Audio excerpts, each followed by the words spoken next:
Hello साथियों, मैं Prabhat Kumar India का number 1 channel number 1 education Nalanda में आप लोगों का मैं स्वागत करता हूं। आज मैं आप लोगों के सामने केमिस्ट्री का एक महत्वपूर्ण चैप्टर जिसका नाम है परमाणु संरचना। परमाणु संरचना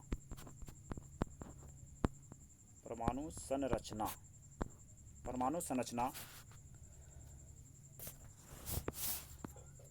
जिसका नाम क्या है, परमाणु संरचना लेकर उपस्थित हुआ हूँ, जो वर्ग 9th, वर्ग 10th, वर्ग 12th के लिए बहुत महत्वपूर्ण है।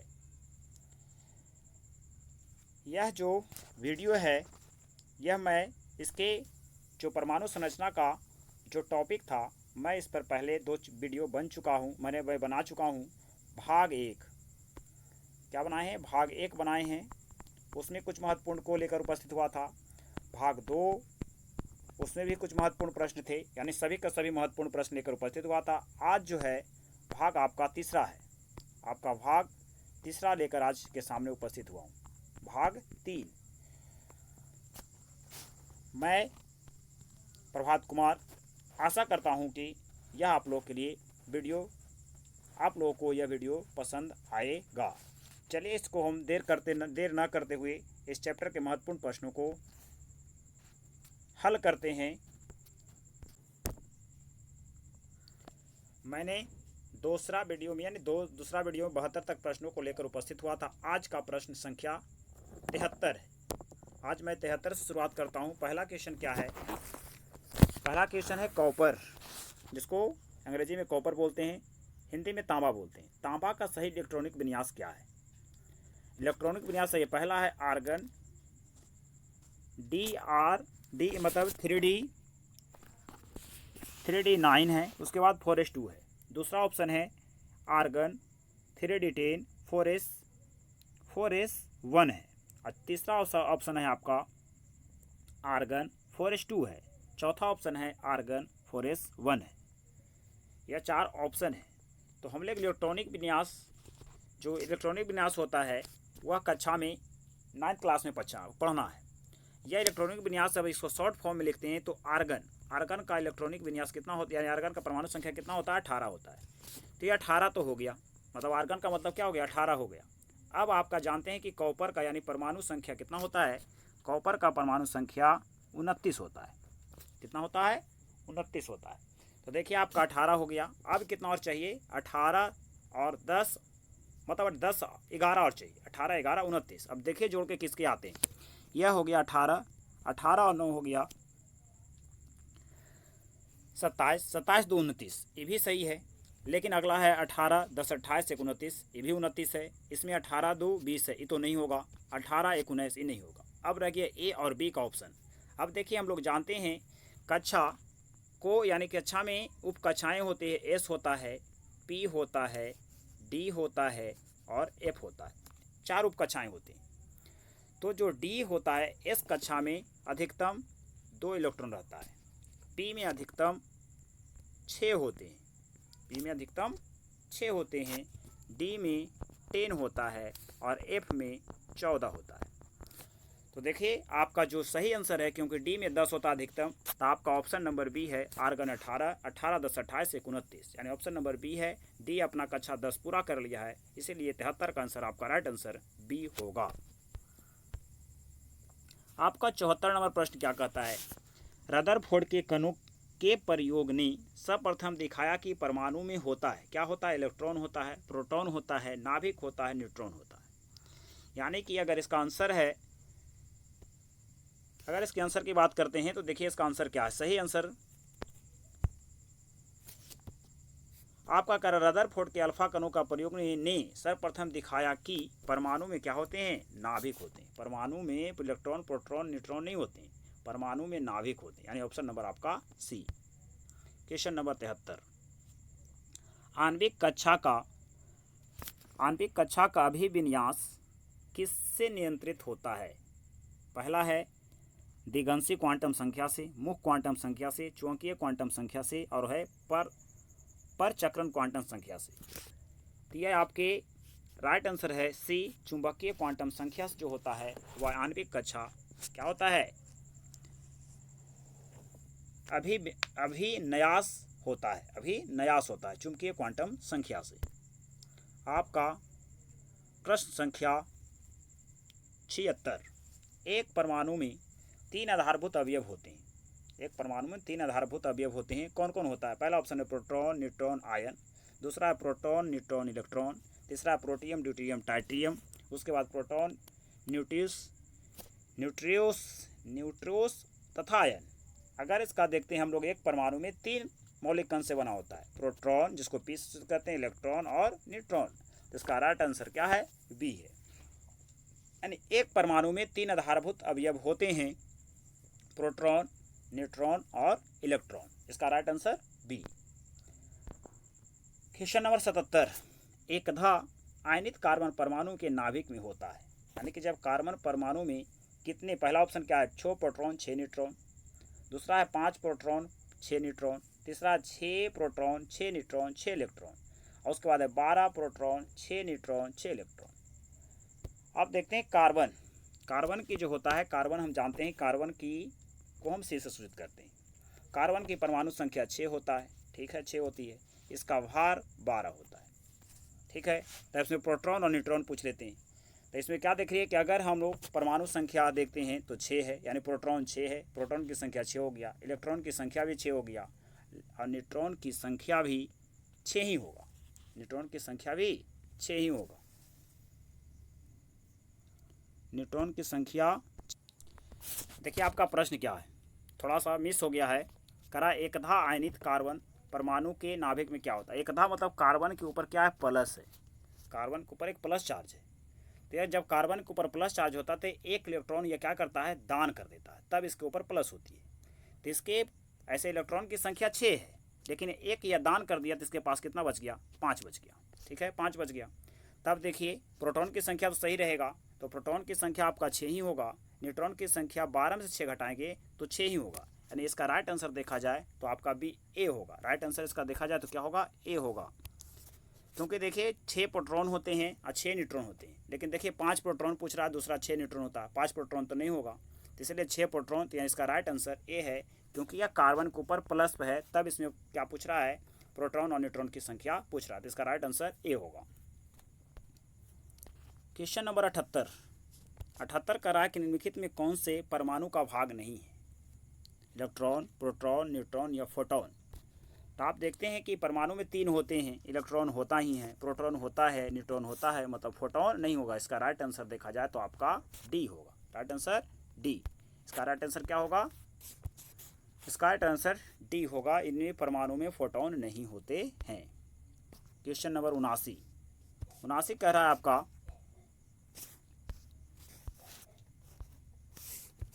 कह रहा है जब 2 इलेक्ट्रॉन एक ही कक्षा में होते हैं तो उनमें क्या पाया जाता है। एक जैसा चक्रण, विपरीत चक्रण, एक जैसा अथवा विपरीत चक्रण, कोई चक्रण नहीं।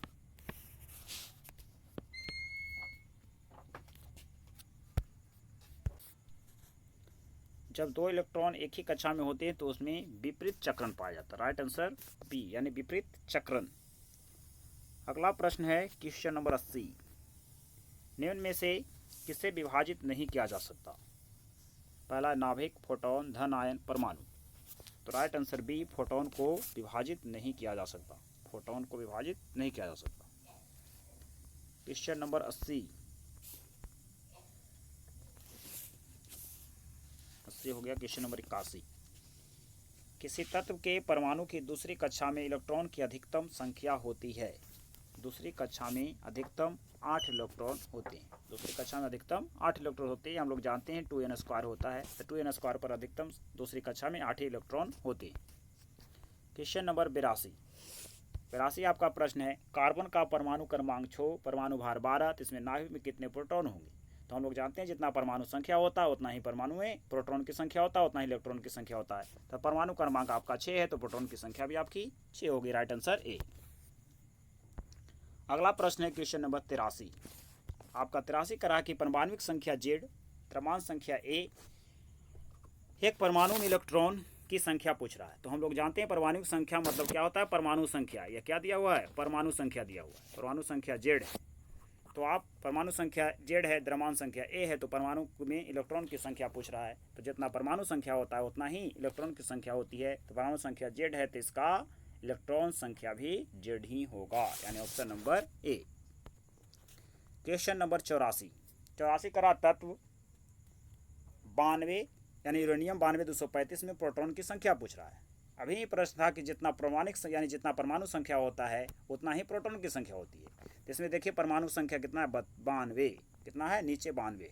तो नीचे 92 तो परमाणु संख्या सूचित करता है, इसलिए प्रोटॉन की संख्या भी 92 ही होगा, या राइट आंसर ए। अगला प्रश्न है, सोडियम की परमाणु संख्या 11, द्रव्यमान संख्या 23, इसमें इलेक्ट्रॉन है, न्यूट्रॉन है, प्रोटॉन की संख्या बताएं। जिसका पूछ रहा है सोडियम है। सोडियम को देखिए Na लिखाता है, उसके ऊपर 23 परमाणु द्रव्यमान लिखा गया, नीचे 11। अब देखिए E होता है P जितना होगा यानी परमाणु संख्या जितना होगा उतना ही इलेक्ट्रॉन की संख्या होगी, यानी 11 हो जाएगा। यानी पहला पूछ रहा है इलेक्ट्रॉन की संख्या, तो इलेक्ट्रॉन की संख्या आपका कितना होगा, 11 होगा। इलेक्ट्रॉन की संख्या आपका 11 होगा। अब पूछ रहा है न्यूट्रॉन की संख्या, न्यूट्रॉन की संख्या पूछ रहा है दूसरा बार में। तो 23 में से हम 11 घटाएंगे तो आपको क्या आ जाएगा, 12 आ जाएगा। आपका क्या आ जाएगा, 12 आ जाएगा। और प्रोटॉन की संख्या पूछ रहा है तो 11 आएगा। तो आपका राइट आंसर क्या होगा, डी होगा। राइट आंसर आपका डी होगा। देखिए 11 12 11 कितना आपका आंसर होगा, देखिए 11 12 11, यानी राइट आंसर आपका राइट आंसर क्या होगा, डी होगा। आपसे क्या पूछा है, पहले इलेक्ट्रॉन हो गया आपका 11, उसके बाद न्यूट्रॉन पूछा है तो 23 में से आपने 11 घटा दिए, आपका 12 हो गया। और फिर आपका पूछा प्रोटॉन तो 11 हो गया। कितना हो गया, 11 हो गया। तो आपका राइट आंसर डी हो गया। आगे प्रश्न की ओर बढ़ते हैं। प्रश्न नंबर 86। प्रश्न नंबर 86 क्या कर रहा है, 86 करा 92-238 में न्यूट्रॉन की संख्या पूछ रहा है। न्यूट्रॉन की संख्या होगा, तो न्यूट्रॉन की संख्या के लिए क्या करेंगे, परमाणु द्रव्यमान में से हम इसको क्या करेंगे, घटाएंगे। परमाणु द्रव्यमान में से घटाएंगे तो 238 है, 238 में से आप 92 को क्या करना है, घटा देना है। तो घटा दीजिए तो आपका कितना हो जाएगा, 146, यानी राइट आंसर आपका ए हो जाएगा। अगला प्रश्न है आपका क्वेश्चन नंबर 87। किसी तत्व के परमाणु भार से संबंधित निम्नलिखित कथनों में से कौन सा एक कथन सर्वाधिक उपयुक्त है। पहला है, एक तत्व का परमाणु भार उस तत्व के परमाणु में उपस्थित प्रोटॉन और न्यूट्रॉन के योग होता है। दूसरा, द्रव्यमान संख्या के विपरीत एक तत्व का परमाणु भार भिन्न हो सकता है। एक तत्व का परमाणु भार एक पूर्णांक होता है। एक तत्व के सभी परमाणुओं के परमाणु भार समान होते हैं।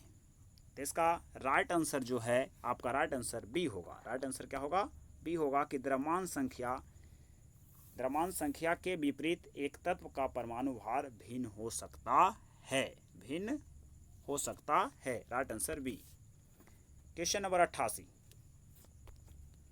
कर रहा है आपका क्वेश्चन नंबर 88 कर रहा है कि परमाणु के प्रभावित त्रिज्या कितना होता है, यानी परमाणु के प्रभावित त्रिज्या कितनी होती है, यानी परमाणु के नाभिक की त्रिज्या कितनी होती है। तो अब 10⁻⁻10 मीटर होता है। इसका कोई याद करने का चीज़ है यह कि परमाणु के प्रभावित त्रिज्या का मान होता है 10⁻⁻10 मीटर। आपका एक प्रश्न और है, क्वेश्चन नंबर 89 क्या कर रहा है अगला प्रश्न, करा निम्नलिखित में से 20 न्यूट्रॉन 18 इलेक्ट्रॉन, तो वह कौन सा कण है। आपका देखिए न्यूट्रॉन की संख्या आपका क्या है, 20 है, इलेक्ट्रॉन की संख्या 18 है, तो वह कौन सा कण है। पहला है क्लोरीन 37, द्रव्यमान संख्या परमाणु संख्या 17। दूसरा है आर्गन 38, परमाणु संख्या 18। पोटेशियम 39, आपका 19। उसके बाद सल्फर है 36, उसके बाद 16। अब देखिए न्यूट्रॉन की संख्या किस में घटाने के बाद आपका 20 आता है। 37 में से 17 घटाएंगे तो 20 आएगा। 38 में से 18 घटाएंगे तो भी 20 आएगा। 39 में से 19 घटाएंगे तो भी 20 आएगा। उसके बाद 36 में से 16 घटाएंगे तो भी 20 आएगा। यानी आपका 20 तो सभी में आ रहा है। तो न्यूट्रॉन की संख्या सभी 20 में है, ठीक है। आपका इलेक्ट्रॉन देखना है, तो इलेक्ट्रॉन जिसके नीचे 18 होते हैं, यानी जितना P होगा जितना ही E होगा। तो परमाणु संख्या 18 है, तो इसका राइट आंसर क्या होंगे, वी होंगे। राइट आंसर वी होंगे। Question number 90। किसी तत्व का परमाणु संख्या 35, इसमें 18 इलेक्ट्रॉन है, इसमें प्रोटॉन की संख्या क्या होगी?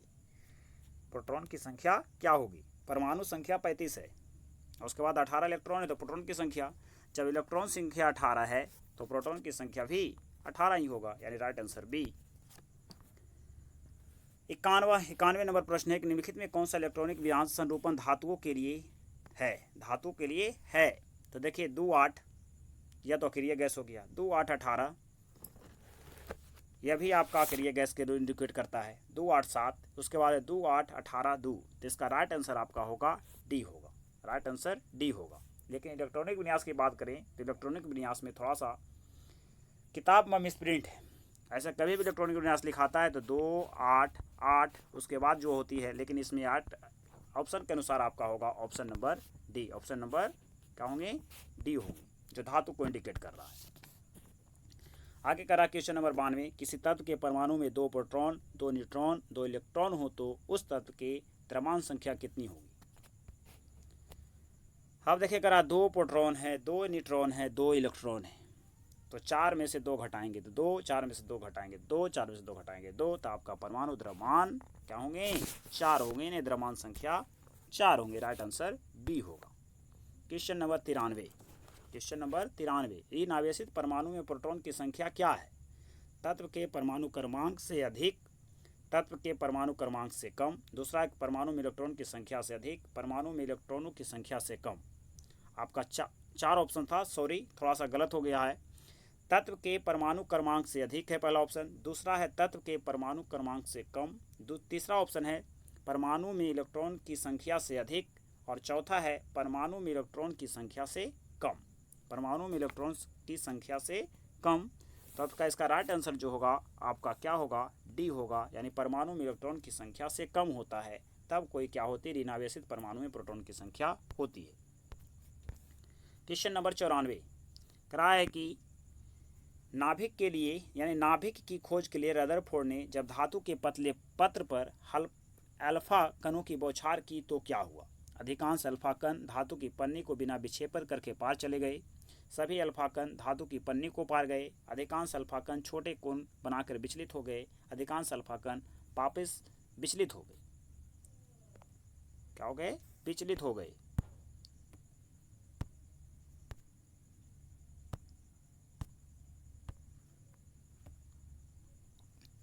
तो देखिए क्या कर रहा है कि यानी कि अधिकांश, जब नाभिक की खोज में रदरफोर्ड ने धातु के पतले परत पर जब अल्फा कण की बौछार किया तब क्या घटना हुआ? तो अधिकांश अल्फा कण क्या हो गए? अधिकांश अल्फा कण वापस विचलित हो गए, right answer D. Question number 95।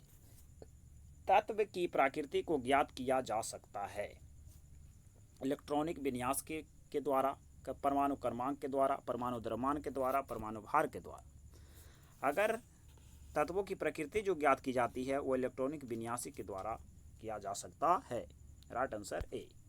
Question number 96। बहुचर्चित गॉड पार्टिकल है न्यूट्रिनो, लेप्टानस, हिंग बोसान, मेसांस, तो इसका राइट आंसर आपका सी है, राइट आंसर आपका सी है।